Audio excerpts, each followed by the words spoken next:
This is a vase that has been bisque fired, which means that all of the moisture has been taken out of the clay body through the firing process. And this is a piece that's ready to put glaze on it.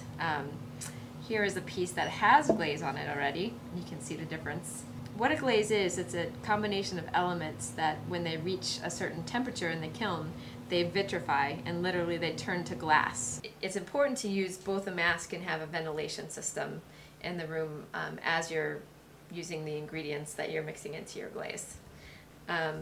One of the safety tools we can use is gloves, which is important to use every time. You don't want any of the glaze materials getting absorbed into your hands. Here is an example of a variety of different glazes that we've mixed by hand in the studio. Also, you can see they're meant to be set up in a grid, so this grid is intended to show you the mixture of two glazes together. Now what I'm going to do is I'm going to apply some glaze to a bisqueware piece, and what I'm going to do, the first thing I'm going to do is I'm going to stir up my glaze, because sometimes when the glazes sit for a while, the water separates out from the body of the glaze and it sits on top of the glaze. And then there's a few different ways I can apply glaze to my piece. The first way is by dipping. I can just literally dip it into the glaze.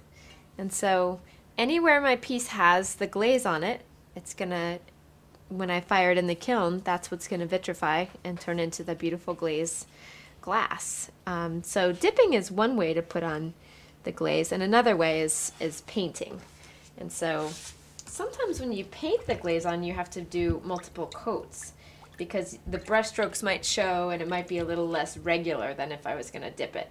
So I take a good brush, a brush that's going to hold the glaze in its bristles, and then I just literally paint it on my piece. What I'm going to do is I'm going to let it dry, and then I'm going to do another coat right on top. And depending on the effect that you want, you might want to brush it or dip it. If you want a really nice, clean, sort of perfect coating, then I would suggest dipping. But if you want something to be a little bit more varied, if you want to show some brush strokes, then it might be a good idea to brush it on.